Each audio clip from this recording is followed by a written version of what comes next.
Hello, I'm Dr. Anuj Chawla. I'm a foot and ankle specialist at Saksham Ortho. तो अब हम इस video में बात करने वाले हैं एक्यूट एंकल स्प्रेन को हम मैनेज कैसे करते हैं। तो जैसा कि आपने पिछले वीडियो में सिम्टम्स समझे कि एक्यूट एंकल स्प्रेन होता है तो फिर जनरली पेशेंट को पेन और स्वेलिंग आते हैं and it is a very common, in fact ankle is one of the most commonly sprained joints in when you are doing any kind of sports. तो अगर आपके पास पहली बारी अगर आपको एंकल स्प्रेन हुआ है तो पेशेंट को जब पेन, स्वेलिंग और लिंपिंग होगी, आप सबसे पहले एक डॉक्टर के पास जाइए और जो है फिर उनसे आप इवेल्युएट कराइए।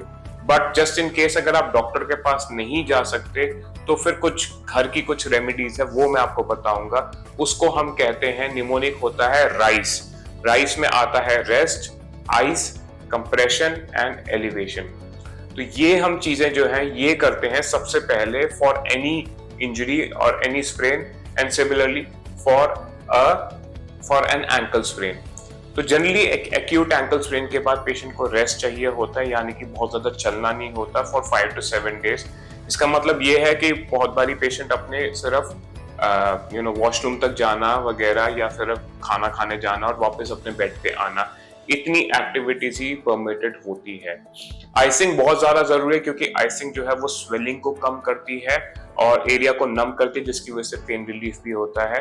सो icing should be done, ideally icing should be done for 10 to 15 minutes every single hour, but my recommendation is at least you should do 4 to 5 times in a day for 15 to 20 minutes। तीसरी चीज आती है compression. तो compression अगर acute ankle sprain है, आप चल पा रहे हैं, तो initial compression is generally given with the help of an crepe bandage, जिसको हम कहते हैं गरम पट्टी। तो गरम पट्टी लगाने से वो आपको एक सपोर्ट देती है, प्लस वो आपको हेल्प करती है कि स्वेलिंग जो है वो ज्यादा ना हो। And fourth thing is elevation, यानी कि पैर को ऊपर उठा के रखिए ताकि उसकी स्वेलिंग जो है वो कम हो। तो ये जो है ये आप घर पे खुद से कर सकते हैं and most of the times this is more than sufficient. But more important is हमें ये देखना कि इसके अलावा और कुछ चाहिए कि नहीं चाहिए, और जिसकी वजह से मैं रिकमेंड करता हूँ कि आपको एक ऑर्थोपेडिक स्पेशलिस्ट को जरूर दिखाना है। तो जब आप हमारे पास आते हैं, हम सबसे पहले एग्जामिन करके ये देखते हैं कि कोई भी there is not any sign of any injury to the bone, यानी कि कोई फ्रैक्चर तो नहीं है। बहुत बड़ी कोई माइनर हेयरलाइन फ्रैक्चर या चिप फ्रैक्चर में भी पेशेंट चल सकता है, लिम्प कर सकता है, तो वो हम एग्जामिन करके देखते हैं और कभी कभी उसको इवैल्यूएशन करने के लिए हम फिर फर्दर एक्सरेज करते हैं, क्योंकि अगर फ्रैक्चर होगा तो आपको प्लास्टर की जरूरत पड़ सकती है। तो अगर आपका फ्रैक्चर नहीं है और सिवियर एंकल स्प्रेन है तो कभी कभी और ज्यादा प्रोटेक्शन की जरूरत होती है, और वो पी हमारे राइस में ऐड हो गया है जिसको हम कहते हैं प्राइस। तो वो प्रोटेक्शन जो है is specially recommended for grade 2 and grade 3 sprains. तो इनिशियल पीरियड में specially during the first 2 weeks अगर पेशेंट नहीं चल पा रहा है तो हम एक बूट देते हैं which is a form of a removable cast.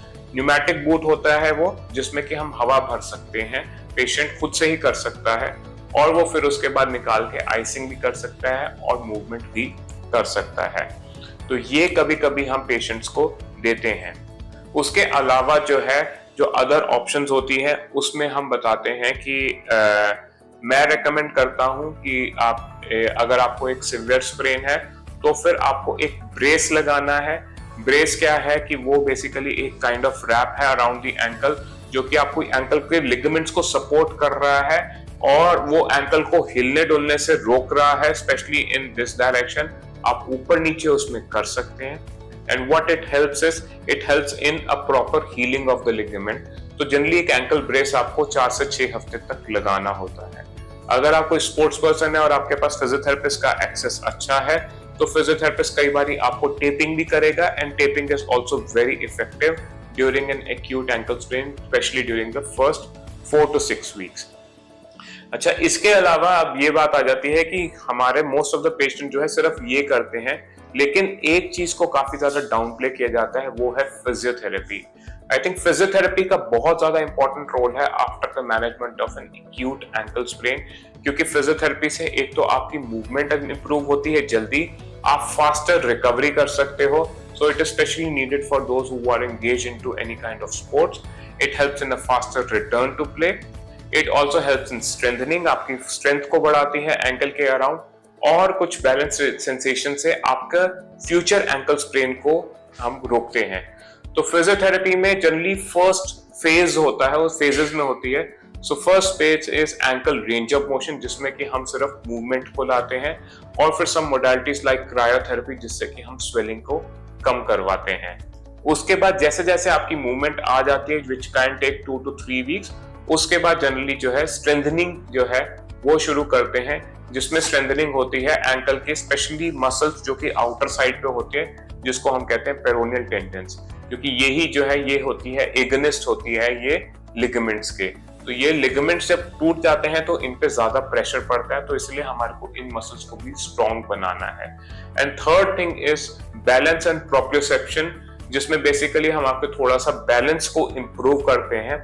Normally ये 4 to 6 वीक्स के बाद किया जाता है, और इसका आइडिया ये है कि आपका अगर बैलेंस सेंसेशन सही होगा तो आप फ्यूचर में जो है आपको एंकल की ट्विस्टिंग इंजरीज और स्प्रेन होने के चांसेस कम है। तो ये बेसिकली था एक्यूट एंकल स्प्रेन का मैनेजमेंट, स्पेशली लो एंकल स्प्रेन का मैनेजमेंट। यहीं पे ही अगर एंकल स्प्रेन हाई है, यानी कि जो ऊपर की तरफ है, और सिंडेस्मोसिस इंजरी है, तो उसका रिकवरी थोड़ा स्लो होता है, थोड़ा अनप्रिडिक्टेबल होता है। तो कभी कभी उसमें हमारे को पेशेंट को प्लास्टर भी देना पड़ता है, कभी कभी हमारे को उसको लंबे पीरियड का रेस्ट देना पड़ता है, और पेशेंट को समझाना पड़ता है कि इसकी रिकवरी जो है वो और स्लो होगी। So this was about management of acute ankle sprain.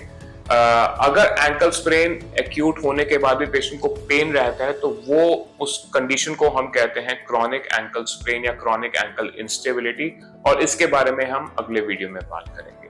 Thank you very much.